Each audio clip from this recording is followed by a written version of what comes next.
mas são atos do Espírito Santo nos apóstolos.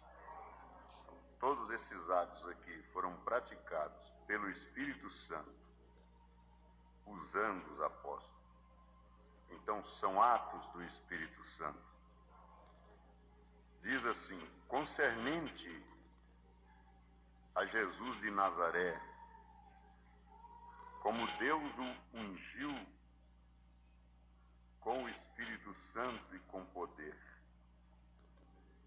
A importância: Jesus foi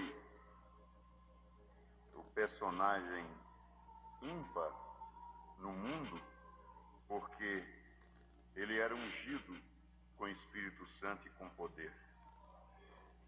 E nenhum crente será diferente e brilhante se ele não for ungido com o mesmo Espírito e com o mesmo poder. Mas voltemos reconstituindo todo o texto. Concernente a Jesus de Nazaré, como Deus o ungiu com o Espírito Santo e com poder. Tem uma tradução que diz com o Espírito Santo e com virtude. Agora o irmão Brana diz que virtude é força e poder. Então, o qual andou por toda parte.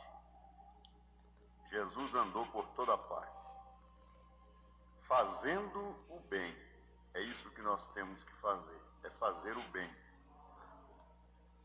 E curando a todos os oprimidos do diabo, porque Deus era com ele. Diz: nós somos testemunhas de tudo quanto fez, tanto na terra dos judeus como em Jerusalém, ao qual mataram, pendurando-o no madeiro. A este, ou seja, a Jesus, a este ressuscitou Deus ao terceiro dia e lhe concedeu que se manifestasse. Agora observem, Jesus se manifestou, mas ele não se manifestou a todos, porque está escrito aqui: concedeu que se manifestasse, não a todo o povo, não a todo o povo, mas às testemunhas pré-determinadas por Deus. A pessoa é pré-determinada por Deus para crer, para aceitar, para viver, para dar frutos. Não é simplesmente porque a pessoa quer, até mesmo porque não é de quem quer nem de quem corre, mas é de quem Deus teve misericórdia. Então está aqui bem claro, ó: a este ressuscitou Deus ao terceiro dia e lhe concedeu que se manifestasse, não a todo o povo, não a todo o povo. Nem todo o povo vai entender, vai viver, vai entender, vai crer, vai praticar. Não.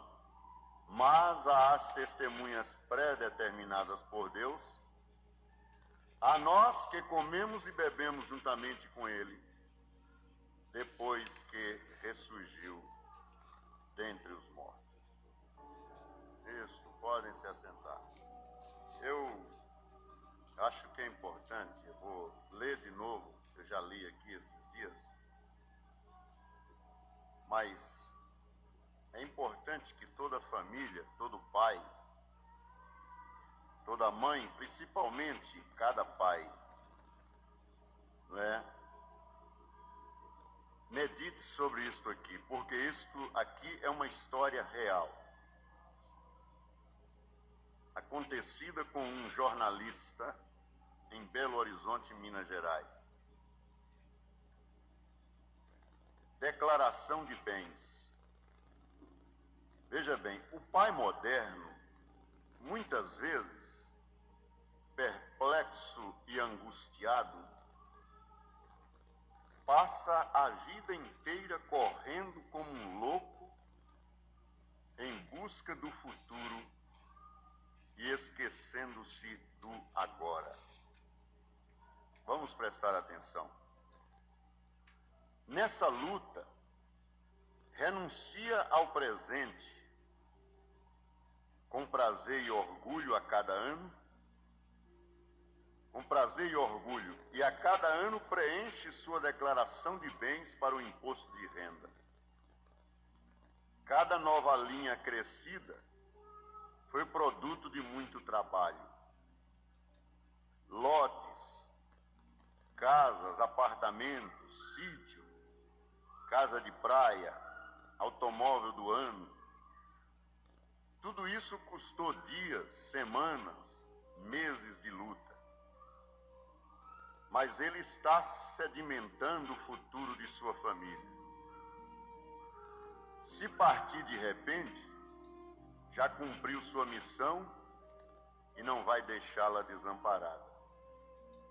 Para ir escrevendo cada vez mais linhas na sua relação de bens, ele não se contenta com um emprego só. É preciso ter 2 ou 3. Vender parte das férias, levar serviço para casa. É um tal de viajar, almoçar fora, fazer reuniões, preencher a agenda. Afinal, ele, um executivo dinâmico, não pode fraquejar.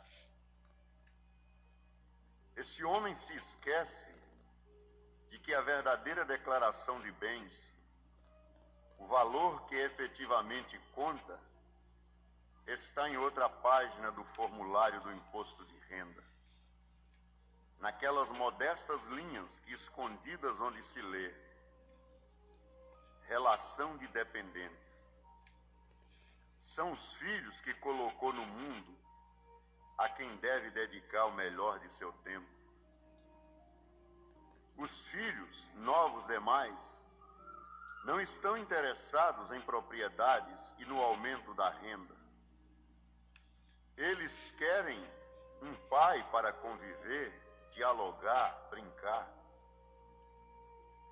Os anos passam, os meninos crescem e o pai nem percebe, porque se entregou de tal forma à construção do futuro que não participou de suas pequenas alegrias. Não os levou ou os buscou no colégio. Nunca foi a uma festa infantil. Um executivo não deve desviar sua atenção para essas bobagens. São coisas para desocupados, pensam os pais. Há filhos órfãos de pais vivos, porque estão entregues. O pai para um lado, a mãe para o outro. E a família desintegrada, sem amor, sem diálogo, sem convivência. É aquele espírito que só pensa no bem, nos bens terrenos, né? No sapato. É aquela história dos 2 cachorros, dos 2 cães, que aquele cão meio magro, mas que de vez em quando achava um pedaço de X por aí, comia e ia levando a vida. Chegou numa grade bem bonita, dourada, estava um cachorro com uma corrente dourada, cachorro de rico, lições da vida, né? E aquela coisa toda, começaram a conversar, falou, você não tem a coleira bonita dessa aqui, ó, só eu posso usar. E o outro cachorrinho, pois é, tudo bem, você não tem, por exemplo, uma corrente dessa, dourada, essa coisa toda. E disse que o outro cachorro falou, pois é, você tem tudo isso, mas não tem isso aqui, ó. Começou a correr, eu sou livre, né, quando eu quiser. Foi embora. Você tem tudo isso, mas não tem isso aqui, ó. Saiu correndo, pulando. A liberdade, né? A liberdade. Agora veja bem, tem muita gente que limita tudo, né? Submete-se tudo apenas aos bens materiais. O mundo está assim. Então, vamos adiante. Vamos ler a declaração de bens. É esta convivência que solidifica a fraternidade entre irmãos, abre caminho no coração, elimina problemas e resolve as coisas na base do entendimento. Há irmãos crescendo como verdadeiros estranhos, que só se encontram de passagem em casa. E para ver os pais, é quase preciso marcar a hora. São homens muito ocupados, esses políticos. Você não vê que todos eles são separados, quase? As famílias separam, quase, pode olhar, quase todos eles são separados da família. Está no terceiro casamento, segundo, terceiro, quarto. Por causa disso, não tem tempo, né? A gente tem que cuidar muito da vida, né? Depois de uma dramática experiência pessoal e familiar vivida, a mensagem que tenho para dar é: não há tempo melhor aplicado do que aquele destinado aos filhos. Dos 18 anos de casado, passei 15 absorvido por muitas tarefas, envolvidos em várias ocupações e totalmente entregue a um objetivo único e prioritário: construir o futuro para 3 filhos e minha mulher. Isso me custou longos afastamentos de casa, viagens, estágios, cursos, plantões no jornal, madrugadas no estúdio da televisão, uma vida sempre agitada, tormentosa e apaixonante na dedicação à profissão, que foi, na verdade, mais importante do que minha família. Tornou mais importante do que a família. Vai ver o preço que ele pagou. Agora estou aqui com o resultado de tanto esforço.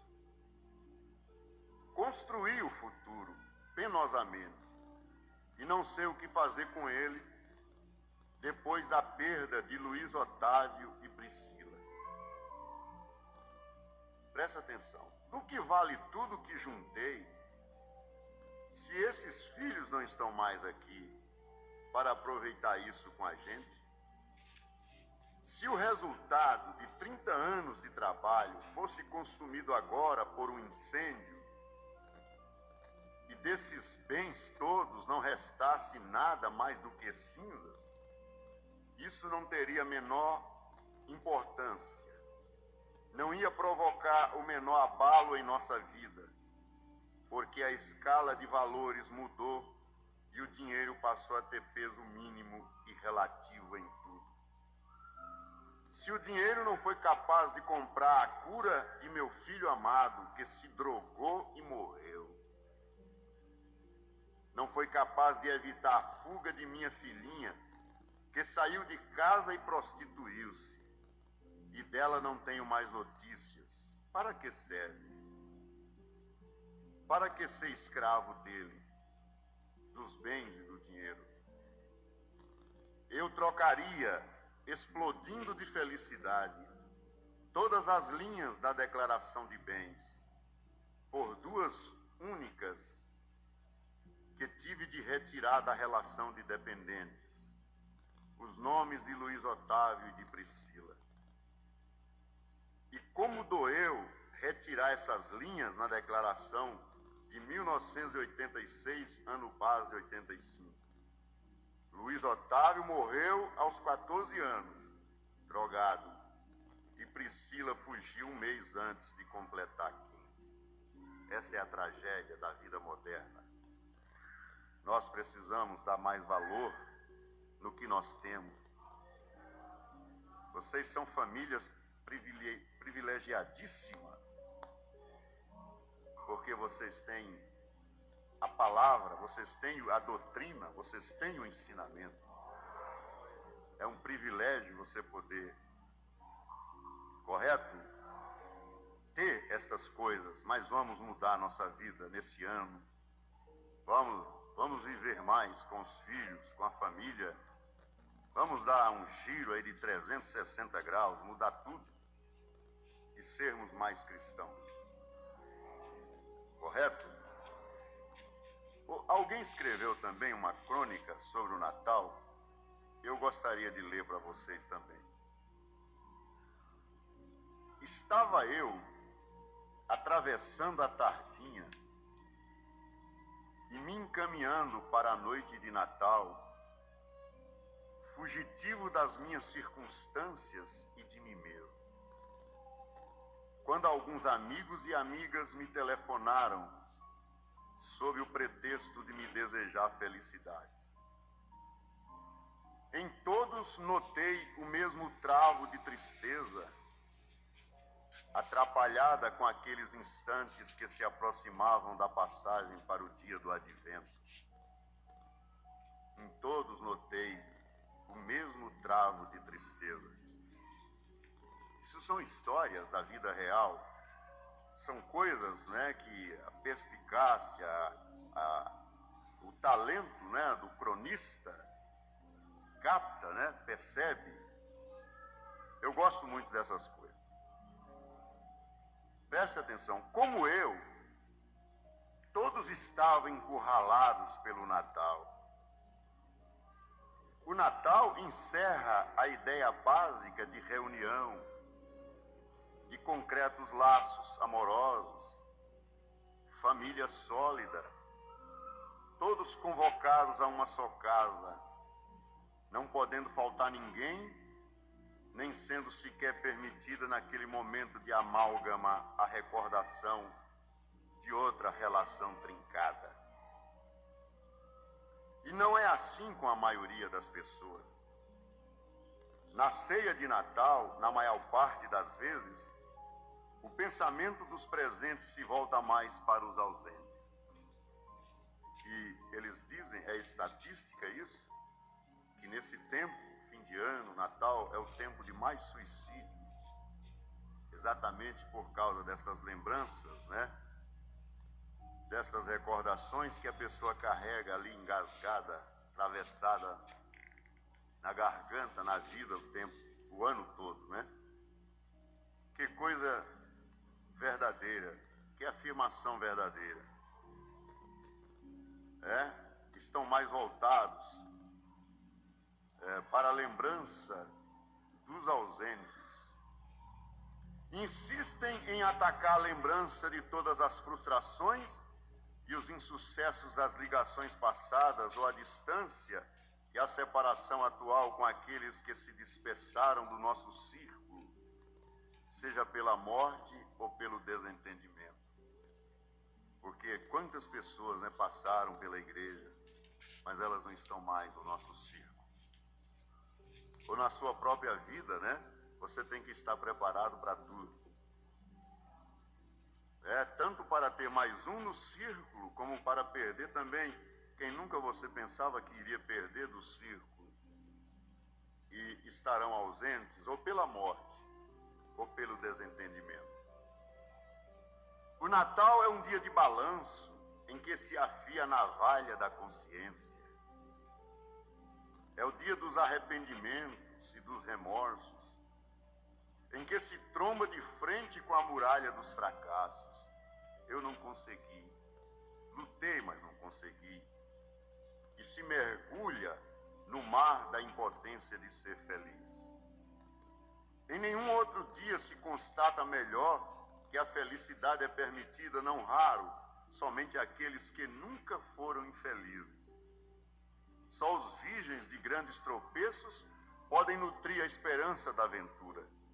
É um dia de marcas, de cicatrizes, de algemas que prende ao passado, quando tinha que ser um dia de catapultas para o futuro. Não é de todos despropositada esta melancolia do Natal. Foi no nascimento de Cristo que se iniciou o processo de sua crucificação. Viu que capacidade para captar? Que foi exatamente isso, e é exatamente isso. É por isso que a vida do cristão é dessa forma também. Você às vezes quer, mas foi exatamente no nascimento do Cristo que se iniciou o processo de sua crucificação. Porque mesmo antes dele nascer, Herodes já estava com a sua turma no pé dele, né? Querendo saber onde é que ele ia nascer. Já queria matá-lo. É de todo impossível dissociar-se a imagem da manjedoura da ideia do Calvário. Uma espécie de sincretismo, né, de simbiose, né, entre a manjedoura e o Calvário. A manjedoura já fazendo lembrar o Calvário. Tem-se a certeza de que a alegria e a luz do presépio se sucederão à dor e às trevas do sacrifício do madeiro. Dia embaraçoso, dia do Natal, dia em que se tem vontade de abraçar o mundo, livrá-lo de todos os males, em que sobrevém o intenso desejo de estar junto de todos que nos tocaram por qualquer forma e por alguma torpe ou tola razão estão impedidos de vir ali confraternizar ao nosso lado, mas que nada disso se consegue realizar. É o mais acirrado dia de convenções, quando deveria ser o dia do rompimento de todas as barreiras. Para muitos, entre eles eu, o Natal é uma pena de morte passageira. À medida que avançam os minutos em direção à meia-noite, agrava-se a agonia. Ainda bem, como disse um dos encurralados amigos que me telefonaram no prefácio do Natal, que ele é um dia curto, como todos os outros. O que nos resta é desenvolver todos os esforços durante mais um ano para sermos um pouquinho mais felizes no próximo Natal. Nós temos que estar preparados para os desafios da vida. Sempre vai existir, sempre vão existir os desafios da vida. Não pense ninguém que você vai conseguir viver aqui nesta vida e fazer desta vida um mar de rosas, porque você estará redondamente enganado, redondamente enganada. Não vai conseguir, porque esta vida aqui é um tempo de teste, é um tempo de provação. Você está vivendo aqui não para estar em galanteios, em prazeres, em bebedeiras, em mordomias. Não pense assim da vida. Se é que você quer ir para o reino eterno, para a vida eterna, você tem que estar consciente disso, que aqui é um campo de prova, disse o irmão Brana, que é um campo de prova, de teste. Você terá que passar por aqui e você terá que entender. É claro que nós temos o alívio, nós cristãos temos o refúgio, temos a certeza interior, aquele gozo interior, aquela força interior. Eu não quero mais nada, tá bom isso aí, porque com essa força você consegue o emprego, você consegue o pão de cada dia, você consegue vencer, você vai lutando, você sempre estará vencedor, vencedora, mas você sabe que aqui é um campo de batalha. Então, isso aqui é de suma importância e se reveste de maior importância ainda nesses dias que nós estamos vivendo.